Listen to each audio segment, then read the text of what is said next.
G'day, battlers, and today we are jumping back in for the Retro Cup Great League Edition, which isn't a cup that we've seen for a little bit, and it isn't a cup that I've actually done a meta guide for since 2021, so it is about time for an update. But of course, today we are also getting a bunch of new move updates, and a lot of those are really important for this meta as well. So we'll jump into that, but really quickly, our Retro Cup is going to be running from essentially now, as this is sort of going live, but go for about 2 weeks through Great League in week 1 and Ultra League in week 2. So week 2 is especially going to be important for those of us who are sort of Great League inclined.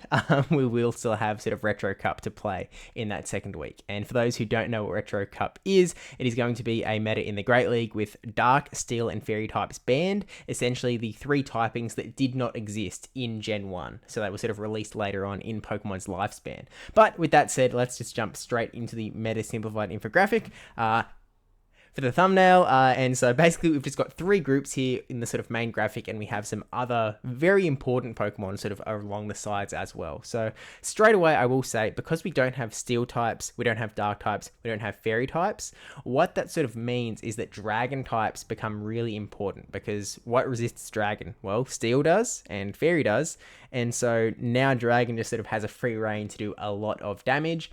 But as Dragon types are sort of neutrally sort of like, they sort of hit everything, but they get hit by a lot of stuff. A lot of them are sort of ended up on this side bit, but we will talk about them. They are a very important thing, and you really do have to prepare for them, which is why a lot of ice types are good here. But let's talk about the main graphic. So we have 3 groups here. In the bottom there, we have the fighters with Medicham, Vigoroth, Poliwrath, and Deoxys defense form. In the bottom left, we have sort of an anti-flyer sort of group with a lot of ice types like Aurorus, Abomasnow, Dugong, Arctibax. We also have Credillion and Lantern in there. And then in the top group over here, we have the Flyers and also Jellicent. But we've got Dragonite, Pelipper, Golbat, Mantine, Talonflame, Gligar, and Pidgeot. So jumping straight into it, fighters are always going to be good in every meta because counter is a very good move. Medicham has just been debuffed, so Psychic is sort of no longer as good as it once was. You don't have as much reason to run Psychic in this meta, maybe, because there aren't... I mean, look, you're going to be running Dynamic Punch or Power Up Punch. I actually really like Power Up Punch in this meta in particular, because I think Ice Punch is going to be so important against things like Dragons, things like the Flyers, that having that low energy Power Up Punch to just boost it a little bit further and maybe grab a couple of shields as well, I think it could be quite powerful. You also have Vigoroth with the brand new move Rock Slide coming in alongside its Body Slam. So Vigoroth all of a sudden has a lot more play against, like counter play against the Flyers, but also has that sort of, I guess, a better move to throw up against some ice types as well. So it's just a bit more of a dynamic Pokemon. You've then got Poliwrath, who has it's being given Scold, which is also increasing its chance of debuffing, and also it's becoming a better move in more ways than one. And so it's going to make Poliwrath a pretty strong pick, especially paired up with Ice Punch. You're going to have a pretty decent time there. Defense Deoxys, it hasn't got any like direct buffs or anything, but it's still just a very good Pokemon and does really well along with these other fighters against those Pokemon in the bottom left, especially things like Abomasnow and Credillion, Aurorus, Dugong, Arctibax that take this super effective fighting damage. And then you've got Lantern, who is sort of just bundled in there. Lantern obviously does pretty well up against Poliwrath in particular, but it also has decent playback against all of the other 3 fighters as well. It's mainly just here because it does do very well against the Flyers. But looking at these guys in particular, we've got things like Icy Wind has been given to Arctibax, I believe. And then Abomasnow is sort of a little bit buffed as well, but I feel like not in any significant way. Credillion is becoming a lot better, not because it's been buffed, but because things that it can beat have been buffed. Specifically, like Talonflame is going to be seeing a lot more around. And we do have Talonflame on this graphic, although I don't think this is going to be a super Talonflamey meta, unless people just sort of want to try it out. If it wasn't brand new, then it might not be as good.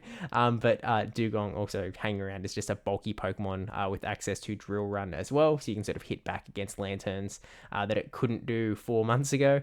But yeah, I guess I'll talk about the Flyers. So Talonflame is being double buffed. Incinerate is doing more damage, and it's also being given Fly as a charge move, which is essentially just a very fast, it's its quickest charge move is essentially what it's got, and it's most of the time going to be replacing Brave Bird. Brave Bird definitely still has a place because it is such a nukey move, but you can definitely sort of leave it behind and just use Fly Flame Charge as sort of your wombo combo instead, and you just be a lot faster.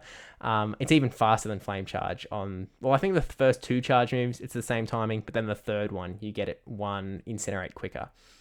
But it's not that great in this meta in the grand scheme of things because there is a lot of water running around and it can get a little bit walled, but it's still really good, and I think we are going to see a lot of Talonflame, so do prepare for it. There are a lot of other things here like Gligar. I'm running off of the sort of custom PvPoke rankings because as I'm recording this, like just before the move update, PvPoke doesn't have that live yet, and Gligar sort of rockets up pretty high on the rankings, but there is a lot of ice. Most of the anti-flyer coverage is in the form of ice, which is going to be double important because it's also countering the dragons. So I don't know if Gligar is really going to be a big deal, but you know, it's on there. It's high up. I feel like other things like Dragonite might be a little bit more powerful. Again, you've got that dragon typing, you've got that extra bit of coverage that you can use. You've got that access to superpower as well that hits back against the Vigoroth. So you do actually, and also hit back against like the Abomasnows and the Credillies and the Auroruses. So you actually get a lot of value out of a Dragonite if you can survive long enough to get any moves off. And then there's other things like, you know, you've got Golbat there that has access to Shadow Ball that could be quite powerful against things like Medicham and Deoxys. I have just, like, in saying that, I have realized that I have not put Toxicroak on this graphic. Toxicroak, who has also just been given Shadow Ball. I think that it's sort of an unfortunate situation, Toxicroak, because, you know, a lot of these matchups you would like to have Sludge Bomb. For example, when you're up against a Abomasnow, it would be lovely to have that Sludge Bomb you can throw, but, you know, it is what it is. There's no fairy types, so it isn't as sort of hampered. Again, like, for example, Azumarill is a matchup that is a little bit worse for Toxicroak now that it isn't usually running Sludge Bomb. But I feel like Toxicroak probably has a chance to shine here, so I probably should have had it on the graphic. So just imagine he's down there. But we also have some picks over here. So of course there's dragons. Dragons, really powerful neutral picks. So you've got things like Dragon Edge or Galgate, Goodra, as well as the things like on the graphic like Dragonite up there and Arctibax down in the bottom left. I don't have an Arctibax yet because I just haven't caught one. So hopefully we will get one soon. But regardless, Dragon's going to be really good. And as a result, Ice type's going to be really good. Frostlass being one that is over here as well. Frostlass is just one of those Swiss Army knife Pokemon. It was given Triple Axle. I'm not sure whether Triple Axle or Avalanche is a better move to go for at this stage. I can see arguments both ways. Triple Axle has been described as an Icy Wind, except instead of debuffing your opponent, it buffs yourself. So the same effect if you're in a one-on-one scenario, but it can obviously sort of do different things depending on where you are in the matchup. But it's a very powerful Pokemon always. You've got that Shadow Ball ready to hit like Metachams, especially really, really hard. So Frostlass is going to be insanely good. And sort of as an answer to Frostlass, we've got Lickitung. Lickitung, I feel like it used to be a lot better in the Retro Cup because I feel like ghost types used to be a bigger deal in the Retro Cup, but it feels like ghosts are a little bit less useful as time goes on here, and so Lickitung as a result sort of becomes a little less useful, but it is still a very good Pokemon. It's got so much bulk. You've got that lick damage that can seriously add up. It's not a bad Pokemon by any means, and it's got some really serious things that it's countering, like the Frostlass. And of course, we have a Metacham Lickitung core that can pretty much take on the world. So it's still a very, very, very good Pokemon, and definitely you'll see a lot of it. And then we have Cresselia, is sort of the other Pokemon that's right over here. And Cresselia is just a really good Pokemon. It's got a lot of bulk. It has that Grass Knot legacy move that you can hit things like the Poliwrath, like the Lantern, like the Jellicent. Like you've got this coverage that sort of goes everywhere, while also having access to Moonblast to be able to hit the big fighters like the Poliwrath again and the Metacham.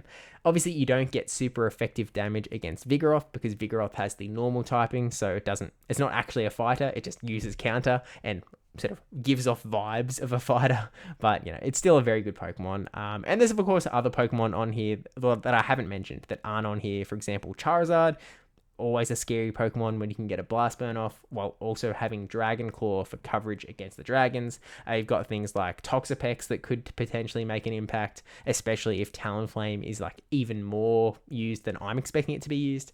But with that said, I think that's sort of the Retro Cup in a nutshell. Of course, I could be a little bit off here. I'm sure I've missed something because yeah, it's a brand new move update, right? So something's going to rocket through the rankings that we didn't expect. It always happens, and so we're just going to sort of have to do our best to sort of manage it when it comes. So with that said, thank you for watching. Don't forget to like, comment, subscribe. I should have mentioned earlier, actually, tomorrow, in a little bit over 24 hours potentially when you're watching this, we will be watching back the Brisbane Regional Day 2 battles that we've sort of got recorded. So, you know, subscribe to the channel for that for sure, and do check that out. I mean, the link is already on the channel, so you can hit the little bell on it so you get notified when it goes live so you don't miss it. But yeah, that's on there if you do want to see some really, really high class Australian battles, sort of the top 4 from the Brisbane regionals. So yeah, with that said, thank you for watching. Don't forget to like, comment, subscribe, especially that subscribe one. Thank you to my patrons as well for being lovely human beings, and I will see you in the next one.